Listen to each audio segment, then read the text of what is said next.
Hello, everyone. Welcome to another episode.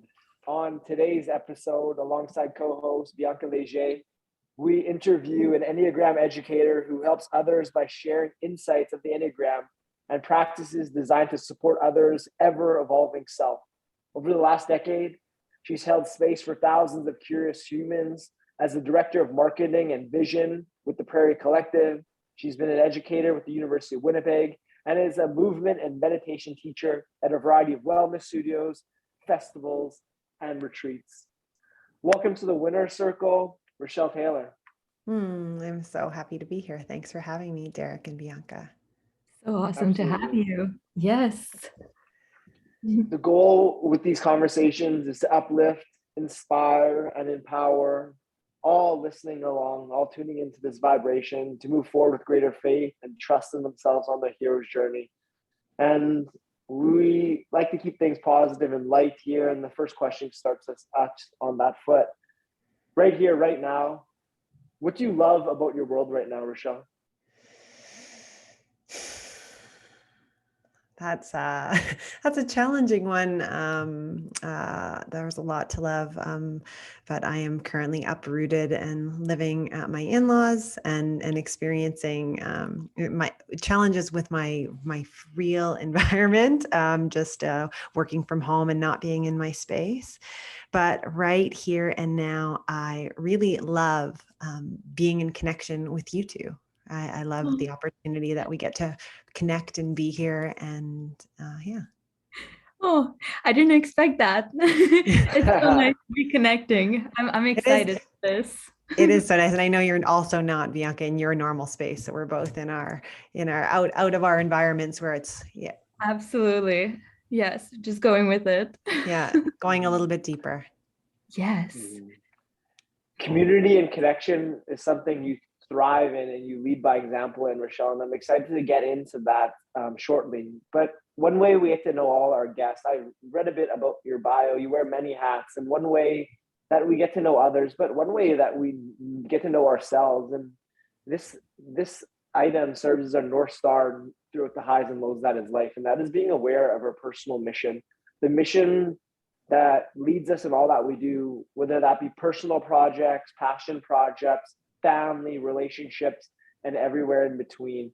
And it can be always changing, but it's something we ought to be bring awareness to here and now. What is your current mission in this reality plane, Rachelle?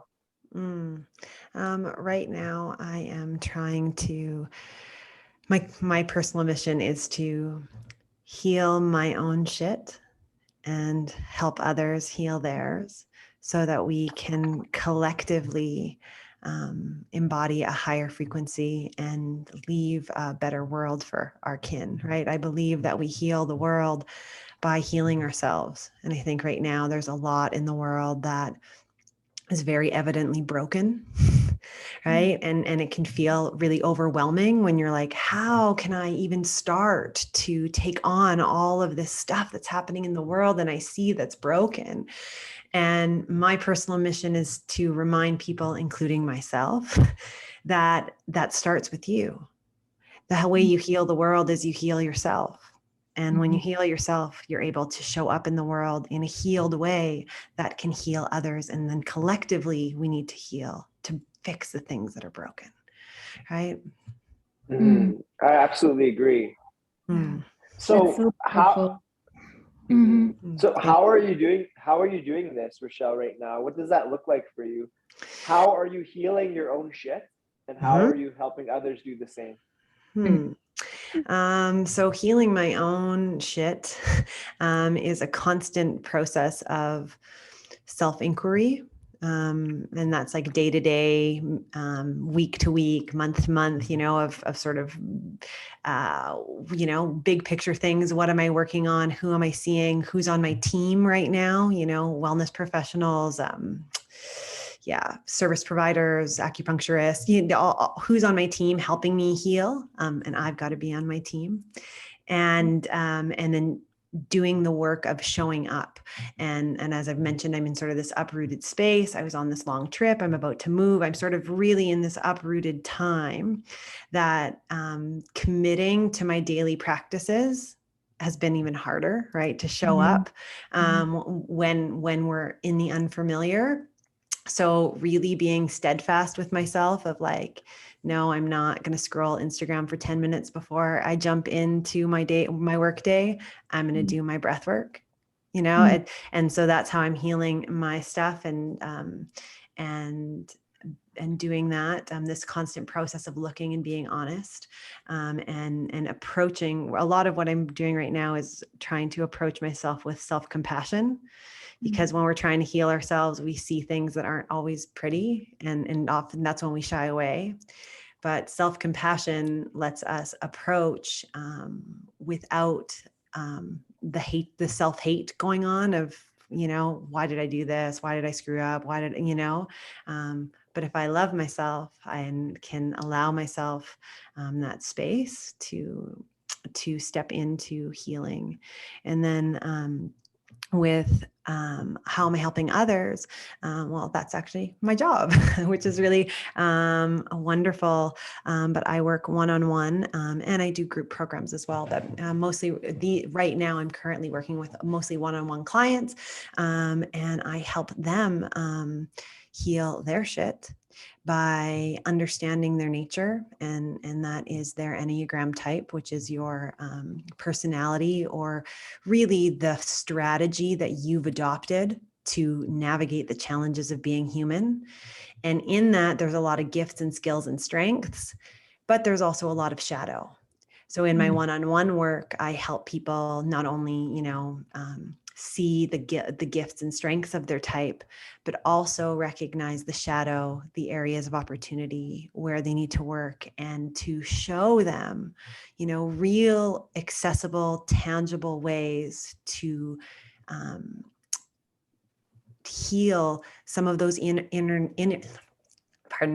of those inner narratives that might have been causing that pain, and to integrate practices in their everyday life in sustainable, real ways, so that they can not approach from such a wounded place. Wow. I feel really inspired by that. I'm really intrigued by the relationship between healing our own shit, and then stepping into that role of helping others heal their shit, and also being aware that when we interact with others to help, it like often triggers things within ourselves and like points to us where we still have work to do. Now you work with the Enneagram, and I'm excited to dive into that more. But I imagine that it had a big role to play in your own. Did it have a role to play in your own healing? Absolutely. And it currently does, present tense, right? Like and I believe healing is lifelong, right? We're always going to be coming up against ourselves. So for me, it was huge in my healing, and I'm very fortunate. I was introduced to the Enneagram over 20 years ago now, by my aunt, who really, at first I was 17. And I was sort of looking what to do with my life. And that's a lot of people where they sort of find it for the skills and strengths. And you can get lost in that, which is sort of one of the pitfalls. It's not about all the good things about your type. Those are one thing. The good things are nice, but it's also about, let's take a look at the shadow. Let's take a look at these patterns that are happening. So for me, and when you first discover the Enneagram, knowing those things sometimes some people will take that and let it excuse their behavior, which is what I did for about the first 10 years of knowing about my type. Was, I'm so scattered. I'm just an Enneagram 7. Oops, I work 16 hours every day for the next, 2 weeks. Oops, I'm just an Enneagram 7. Oh, I'm hungover again. Haha, I'm such an Enneagram 7, right? And those, and letting that type structure justify my behavior, rather than go, oh, this is actually showing me that there's something much deeper here that I need to look at. Yeah, those shadows, those blind sides. And I love what you said, Bianca, about my clients, showing me what I need to see. And it's interesting. I'm a 7, an Enneagram 7 with an 8 wing, and of your type and the type that you your primary wing, you will, sorry. And so the 7 and the 8 wing, I identify with, and I work with a lot. I've attracted a lot of 7 and 8 clients. And it's funny because I know you and Derek said that you're a 7 and an 8. So, the majority of my clients are 7s and 8s. And so often on my calls in my days, like I'm literally saying words. And as I say them, I'm like, this is the universe holding up a mirror to you. You're saying these things to you as much as you are to the person on the other call, right? And recognizing that, like, our healing is in tandem. So this is a great opportunity for us, since I'm an 8, Bianca's a 7, and I think our secondary ones are a 7 for me and an 8 for her, which is interesting. Yeah. To kind of examine how you use this information with people to help them. And let's just start with you learned about the Enneagram from your aunt, but where did the Enneagram come from? Where is it science rooted in? Where is its theories rooted in? Like, what is the Enneagram? So the Enneagram is really a spiritual tool, and it's sort of been lumped in with the other personality framework, Myers-Briggs, DISC, those types of things. But it's not a personality tool per se. It's a spiritual tool. And this spiritual tool has roots, like the earliest documents that they could, or the earliest lineage that they can find is thousands of years ago and dates back to oral Sufi traditions. Okay. And so, and it described more energy than necessarily behavior. So like the 9 different energies that humans have, right? And the Enneagram was originally taught as an energetic framework. Okay, so, and we get lost in the psychology of it, right? But remembering that it's an energetic framework. So then thousands of years go by, and it made a resurgence in the early 1900s, again, as a somatic framework.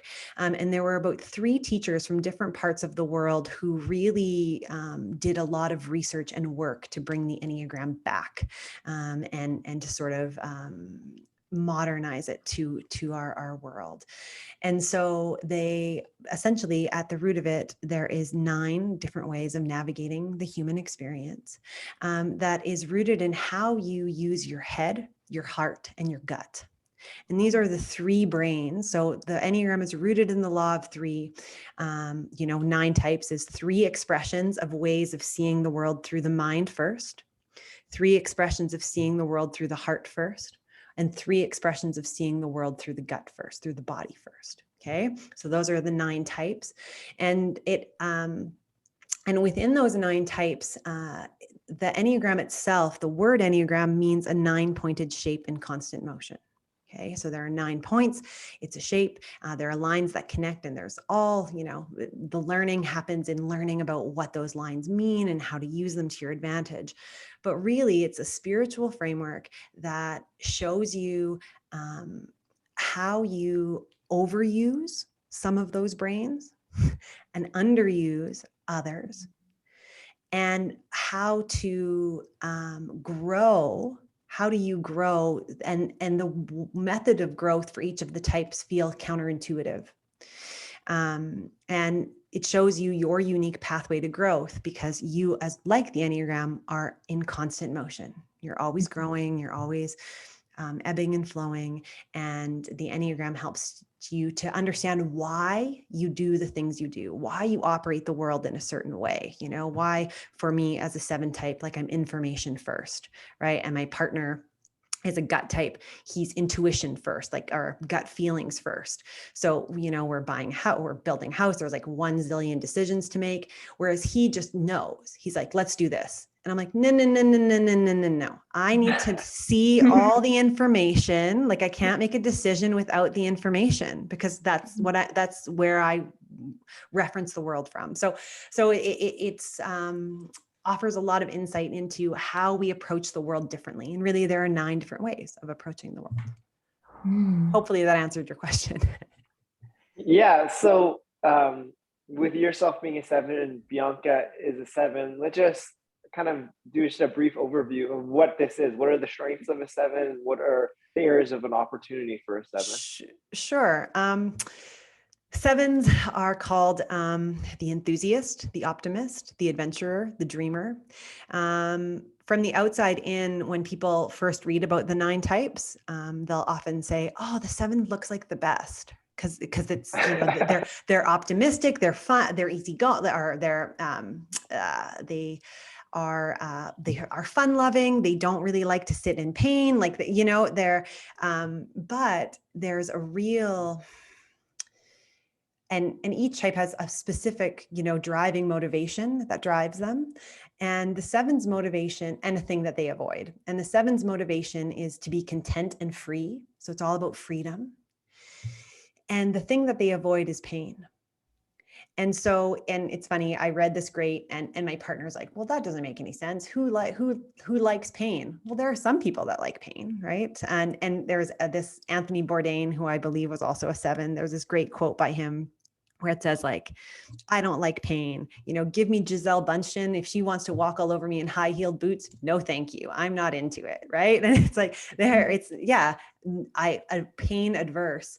But the reality of the 7 type is that in avoiding pain, you're actually limiting yourself from the experiences that will help you get free, be content. Right? So for all the 9 types, in the thing that you avoid, you are actually moving further away from the thing that you want. Yeah, that makes sense to me. Right? It does make sense. Yeah. Because I feel like I've had a lot of fear to kind of dive into, and I've definitely avoided pain earlier on in my life, and it came crashing in such a way that it was like, oh, there are different emotions that we need to sit with and learn from. It was like a massive learning. Totally. And that's the lesson of the 7, right? It's not all about information. There's feeling too. There's feeling too. And I love what you said about, like, and this is often what happens. And when we discover the Enneagram is often when we're at a point in our life where it's like, what I'm doing is not working. What I'm doing is not sustainable. The world is not reward, you know, like, I can't keep doing this. I can't keep doing this. And then, you know, and that's where we find this insight into who we are, or our nature, how we got there, and how to get out. So with the 7 type, exactly what you're speaking of, Bianca, of like, there are feelings, naming my feelings. I can't avoid pain forever. I can't outrun my pain. Yeah, exactly. Yeah, that's really cool. And so now let's look at another type, so people can kind of see how they kind of, we're not going to go through all of them. We'll go through one more. We'll go through. So what's an 8? Yeah. So the 7 type is a head type. And I want to just, and the head types are fear-based by nature, which means that fear is an underlying, and as most 7s will tell you, no, you know, they're ambivalent to their fear. And that's where the optimism comes from. I'm not afraid. I'm cool. I'm good. It's good. It's good. I'm good. I'm fine. Look how fine I am. It's like, actually, you don't need to be fine. You don't always need to be fine. The 8, in contrast, although the 7 and the 8 type, because any types that are neighbors, meaning next to each other on the system, will be more similar. Okay. Because just like your neighbors in real life, you have more in common with them. Okay, so 7s and 8s play well together. They understand each other. They both have a quick future focused way of being and processing the world. But the 8, in contrast, is body type, which means that they rely on their gut. Right. And so gut information, gut feels, and really sort of the physical feeling of a space or their environment, and you know, what's tangible in the here and now. 8s are more grounded than a 7, where a 7 is more cerebral. And the 8 type the 8 type wants to be in control, and not necessarily of other people or anything, but in control of their own destiny, and avoids being vulnerable or weak. Okay, so wants to be strong, avoids being weak. And then in this avoidance of being weak, again, loses out on the strength that comes in vulnerability. right? And how, and the 8 is the leader, the challenger, and how much more impactful they are as leaders when they allow themselves to be vulnerable, right? And how much more people they'll attract. And so it's, and the 8 type, similar to the 7, does have to, in different ways and for different sort of reasons, needs to find the path to their heart and to their feelings and to their emotions. And both 7s and 8s can benefit from slowing down and learning, just as you spoke of, Bianca, to name your feelings. Right? Oh, the spectrum of feelings. And oftentimes both the 7s and 8s are great at reframing, might say, ooh, that feels icky. Like I don't have a word for it, right? Because I haven't really been well versed in my emotional landscape, right? Thinking and acting, thinking up an idea, taking action on it, no problem. Sitting here with my feelings, not as easy. Yeah. For both those types. Would you agree, Derek? I think so. Like, but it kind of leads to my next question of how, with awareness of our default patterning, we could create change. So are these numbers fluid? Like, so like maybe you're an 8 and then you become like a 7 and you become a 5, or maybe you become when we're all like, all levels are equal on that circle. That's a great question. That's a great question, Derek. So you are actually born your type and you stay your type your whole life. So that's but within your type, within your 8ness, within your 7ness, there is a spectrum of 9 levels of health, 3 levels of healthy or embodied, 3 levels of average, and 3 levels of unhealthy. And your whole life, that's where the fluidity happens.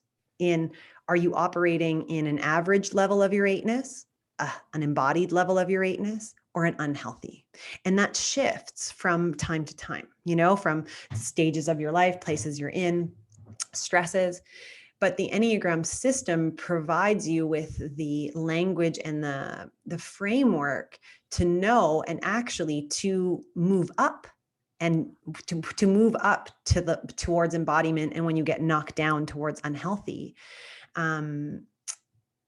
is informed by, you actually act like another type on the Enneagram.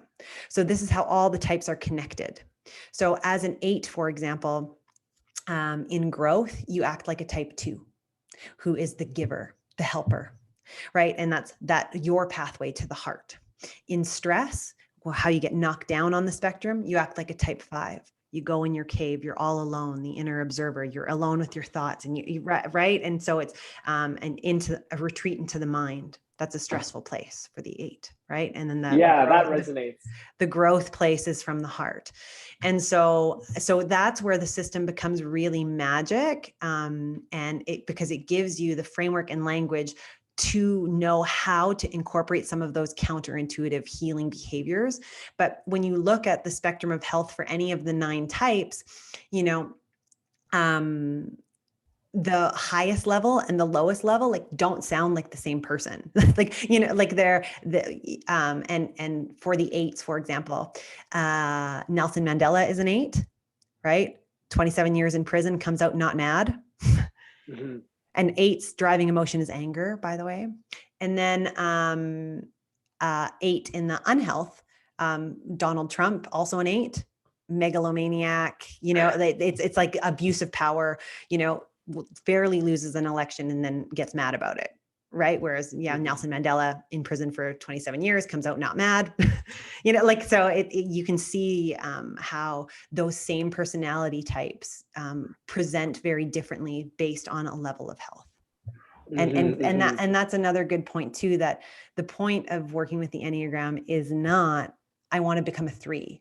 Oh my God, 3s look so great. I'd love to become a 3. Let's become a 3. That's not the point. The point is, hey, let me look at my shit so that I can embody, a healthier, happier version of me, of my nature, right? Because all of those decades of operating in the world that way, has created, there are things to celebrate about every type, your skills and your strengths that you want to celebrate. Mm-hmm. Yeah, that's so well explained. That really helps me understand what you do in the Enneagram a lot more. Thank you. Yeah, good. One thing that you've mentioned is a big piece of your work with the Enneagram, as a student and as a teacher, is using it to recognize your shadow. Let's talk about that. And maybe you could do an example from your personal life, your own life. Like how does one recognize the shadow? How does one even realize they have shit to heal? Where did that come for you with you? Yeah. Well, and for me, as a 7, I have a particular challenge in that I'm such an optimist that even in the Enneagram, seeing some of those lesser, sort of less desirable traits of my nature, I can be like, well, that's not a bad thing. That's okay. I can, being gluttonous. Well, that's fine. I love savoring life. No, there's, yeah. So for me, a part of my shadow, was really, and sort of blew how I operate in the world, out of the water per se, is, this. So, just really understanding that I really didn't put my heart into a lot of decisions, right? That primarily I'm operating, 7s are self-referencing, and that's a very nice way to say selfish. But when they're making a decision, it's like me.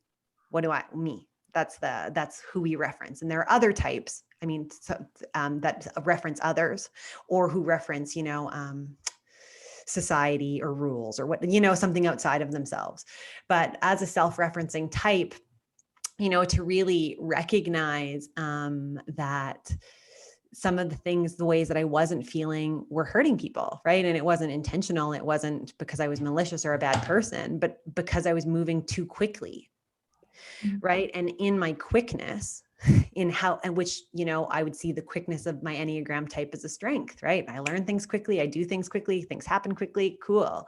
But in that quickness, there's a shadow of, right, I'm not seeing all the things. I'm not taking into consideration all the sides. I'm not taking into consideration others in those decisions, right? So really that shadow piece of, right, there's more to it than me. And I need to, and by nature, I will make a decision pretty quickly, but it's not really taking into account others. So the healing path for my type is more depth.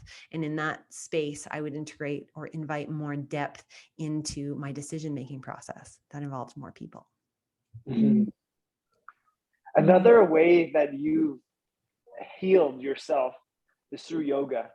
And you're a yoga teacher currently. And let's examine that. How did you come to yoga? How did yoga become a healing tool for you? And what has that evolved to?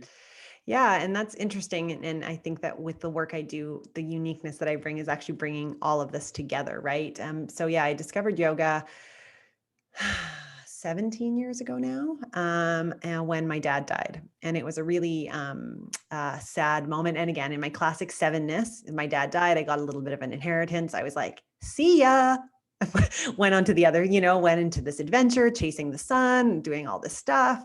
And then when I got back, and, sort of the money had run out and I had partied everything, it was like the party wasn't going to fix how I was feeling in my heart and the pain I was feeling. And someone recommended yoga. And it was right at the beginning of sort of the hot yoga boom in Winnipeg. And so I went and I remember it was, and my friend Fallon took me, and I remember it was the first time that, I really felt, for me, I think of yoga, it was my pathway to the heart. Right. And now that I can look back on it and understand sort of my blind spots and the things of my nature I needed to heal, I can see now that the most important thing is that yoga taught me to breathe. Mm. And breathing, the lungs, are inextricably connected with the heart. Mm. And so for me, yoga became the pathway to the heart, and it helped. And my father was an athlete, and he would always say, like, walk it off, or move. If something bad happened, he'd say, go walk it off, or go for a run, or move through it. So yoga felt like that moving through, and that moving meditation that allowed me to start getting still enough to start to even listen to what my body was thinking and feeling, right? I had been so quick and busy in my typeness that slowing down wasn't something I did very well. So yoga helped me slow down and really grow quiet and present and feel things in my body, and introduce me to my heart. And I do still teach. And then I became a teacher in a handful of years later, and I've been teaching now for 8 years. And that's been really wonderful to bring it all together again, even with this concept of strengthening the head, strengthening the heart, and strengthening the gut.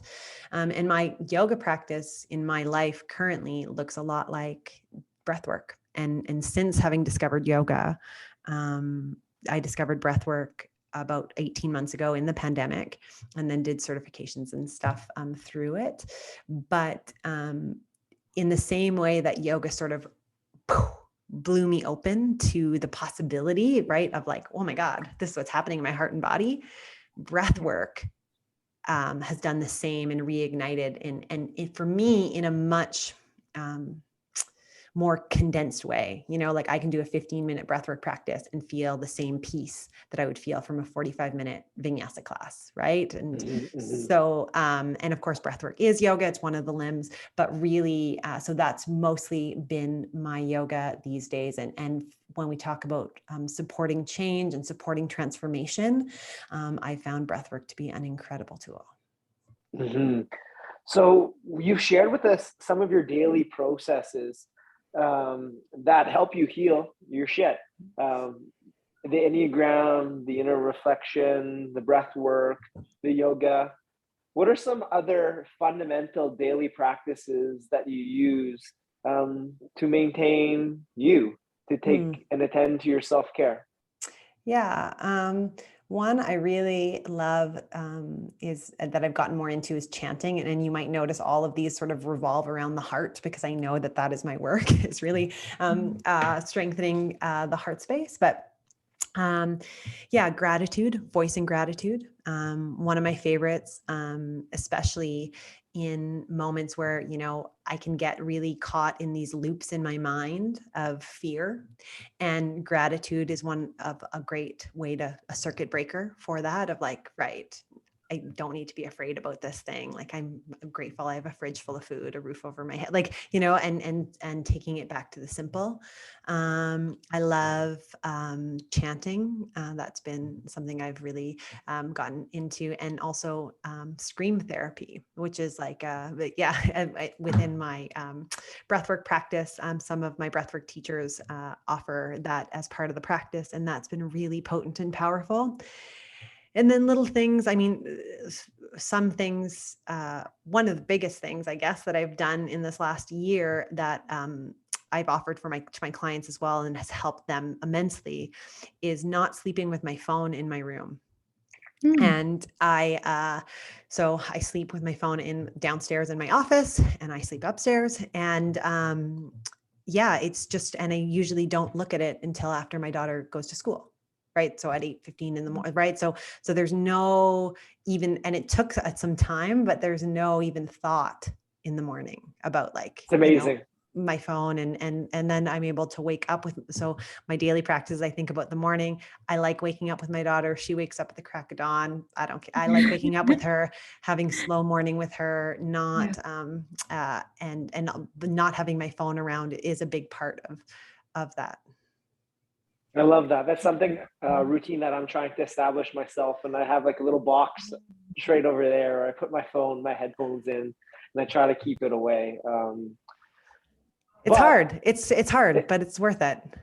It's absolutely worth it. And like, since we're talking about this, I figured I also ask you another question. I think you have some very valuable insight on And that is your use of social media. You have to use social media for your business, and you've been a leader in that, not only with your personal brand, but also with Prairie Collective. It's very intensive digital presence.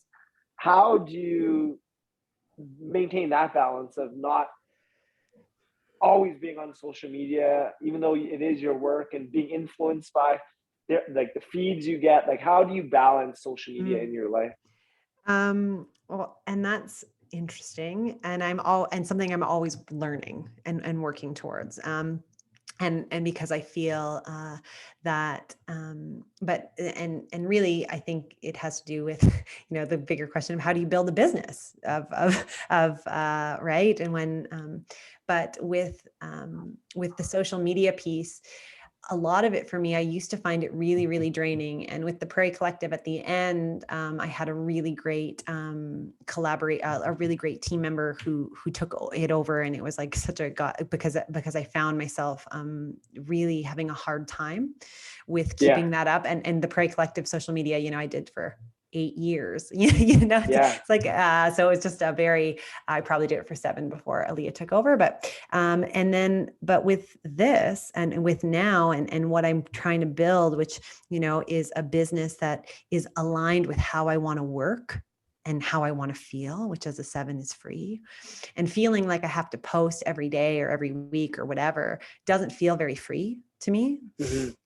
And so my typical approach to that in my classic 7 nature, which would have been, oh, I'll figure it out. I'll do the process. I'll do this. And what I've really been doing is looking to others. So, other people's processes, other people's, and taking courses on how to do that more effectively, and recognizing that instead of taking it day by day, whereas it's like with wellness pieces, like take it day by day, but with the social media stuff, take it month by month, week by week. And now, writing a week's worth of content in one day, the week before, and then filming it all the next, it's all about being smarter in the process. And processes tend to bore 7s, so they don't really do them, but then their life is harder because they don't take the time to set up the processes. So I'm really trying to, again, within the whole context of healing my shit, is setting up a business in a way that is sustainable for me in that way. Beautiful. By setting up processes in that way. Right on. And a lot of these tools that you've talked about in this conversation has been taught to you by various allies and mentors that you've met along the way. So let's take a moment to recognize some of these individuals. Who were they, and what were your primary takeaways from them that you've incorporated into your being today? Well, my auntie Linda Taylor, who was the first person to introduce me to the Enneagram, is always the person I have to, acknowledge and thank, and continues to be my teacher. I mean, we still have, long lunches where we just talk about motivations and behaviors and all of that. And my daughter Sky is my biggest teacher in, not only recognizing sort of when you witness another human growing up, and you can I can almost see her internalize certain things, right? And you're like, so understanding how deep our internal narratives and these things that we're working to heal can go, right? That we've this way of adopting and seeing the world. And then of course, she's also my teacher in that she is a pusher of all my buttons. And so it's, she teaches me to hold myself accountable to being peaceful and present, right? And will very quickly remind me and show me when I'm not. And so, and there's so many teachers, yoga teachers and breathwork teachers and all of that. But I really, and my Taylor unit, and even my dad in that, in dying when I was young, really taught me a lot about, you can do hard things, and you can move, you can live through things that you thought you never could. And you can, pursue whatever you'd like. And of course that life is short and you should do what you want. So all my Taylors. So through it all, through your journeys, through yoga, through breath work, through the Enneagram, through the community, the connection you've created. What have you found to be the greatest life lesson that you've learned on your path so far that you feel called in this moment to share with us?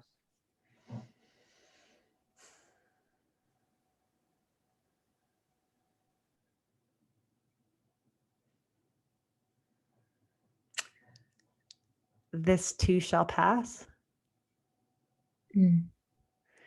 In both ways, right? In the hard moments, right? Be there because this too shall pass.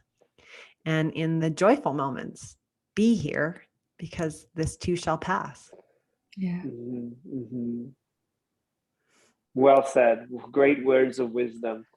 One thing that stops us from embracing and adopting that mindset, and really from just stepping into the unknown world and pursuing our heart, listening to our heart, or our gut or our brain, Yeah. is fear.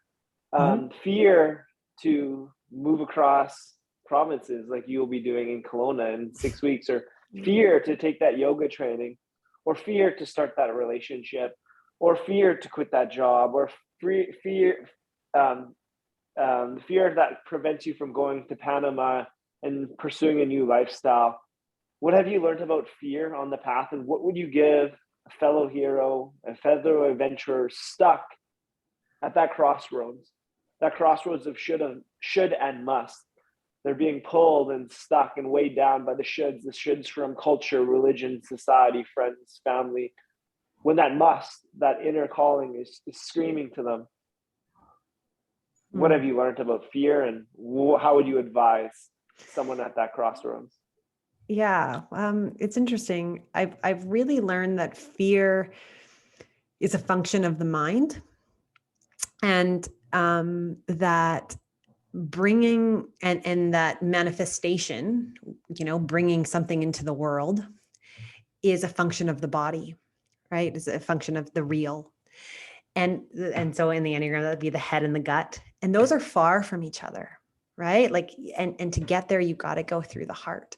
But so to understand that fear is really uplifting. When your energy is up here, you are not grounded.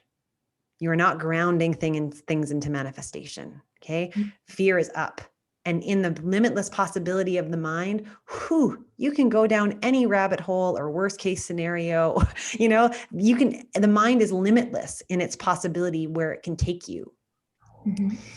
But when you take action, which is the language of the gut and the body, it dispels fear. The energy that's living in the mind in this fear loop, I call them the fear loop. The way to get out of it is through action. And I love a circuit breaker. And so for me, for example, if I get caught in a fear loop, and it depends on where I'm at, or, inside, outside, in public, or whatever, but my response is first to say, hey, fear, name it. Hey, fear loop. There you are. I know where following you goes. I've been there a million times. I'm going to do something else. And that something else will be movement. So I love a good solo kitchen dance party. Mm-hmm. I love if it's, outside, even just jumping, or just a couple little jumps, a couple little shakes, shake it out, get your energy shake back out from being stuck up here into your body, shake it out. And then through that, after the movement, after the presence, and it could just be a big sigh, that helps to bring you back in your body. Then consider what's true. And when we talk about the body, the mind, the fear center, wants to go 17 million steps ahead, right? I can't take one step because the 17th million step might be really scary. And the body is only concerned with one step. What's the next step?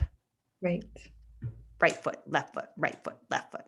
So when you're caught in that fear, whether it's from your own internal stuff or what society or parents or whatever have put on you, and you want to get into manifestation, get into the body, shake it out, and ask yourself, what's the next step? One step, singular.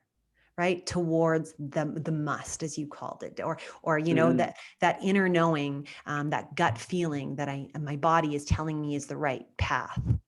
Right. And it's interesting. You mentioned about going, moving to Kelowna. And so we bought a lot in Kelowna, which is a couple provinces over, in October of 2020, and have been building a house there since, and it's almost ready and we're going to get to move. Yay. But since that October 2020, Kelowna or the Okanagan has become a really scary place to sort of especially pour all your money into a property because of the forest fires, right? And the forest fires and the smoke. And last summer was a really hard summer in the Okanagan for the smoke and the forest fires and stuff. And so I was in a total fear loop of, oh my God, we can't do this. Oh my God, our new super expensive house is going to burn down, and all, like, you know, all the possibilities of the mind that go down that space. And then I thought, okay, shake it out. I just have to go there and feel it. And if it feels like home, we'll move, we'll go. And if it doesn't feel like home, if it doesn't feel right, I'll know it in my body. My body will know. So last summer we went in August. It was like the smokiest weekend of the whole summer that we were there. And I knew it was home. I knew, you know, my body told me. So all the fear of all the things, of all the reasons why not, don't really matter when it's in alignment in your body and you can connect with that truth. Wow. I resonate with that. So much wisdom shared. Thank you so much for your presence. Thank you for having me. All this shared. Our final question that we ask all guests requires a bit of playing around with time.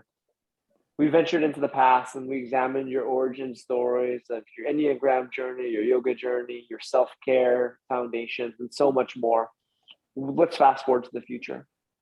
We'll fast forward to the future, and we're going to be alongside an 85-year-old Rachelle Taylor. Who is this woman? Where is she? Who is she surrounded by? What is the legacy that you've left in your time here on Earth? Yeah, 85, I would be very lucky, I feel. Yeah, I think by that moment, although I do follow this woman on Instagram who's like called Fitness with Joan, and she's like 90 and she works out in Tulum every day. And that's like where my mind went, like where I'd like to be, but like probably not an Instagram influencer at 85, but you never know. Yeah, to me, I see in that end, being around, having my daughter around. I'd love to have my spouse, but he's older than I am. If I'm 85, I don't know if he'd be there. And close friends, and the important people in my life. But really, I want to be remembered for someone that people came to for the truth. Right? That I not only was a source of truth for others, but lived my own truth through my own life. And then that was not only, you know, apparent within my own inner knowing, but apparent for others as well. And to me, the legacy, I am an entrepreneurial spirit. It's funny, even when I teach yoga, and sometimes people wear like an old prairie yogi shirt, you know, like there's a part of me that just goes like, oh, like, that's so cool. Like that's something I thought of and that like is now still, you know, living and out in the world. So I love that legacy of, and with that, again, with the festivals and that I hope is one of the legacies that I leave. And by the time that I'm 85, I hope that there are many more. I hope so too. I really look forward to the return of your events. They're such beautiful ones. Let's stay with that 85-year-old one moment more. I want you to really tune in, tap in, and feel her in your heart, feel her in your gut, feel her in your mind, embody her presence with you, alongside you here and now. And that's where I bring us back. I bring us back to this current moment in time. And that 85-year-old woman, she sends you a message. What does she whisper in your ear?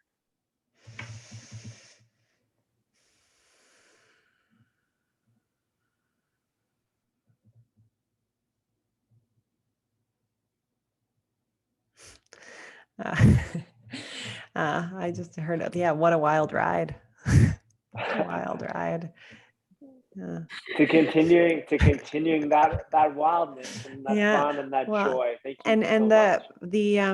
the savoring of it, and that's the gift of the seven, is they call that an in their highest levels are an ecstatic appreciator.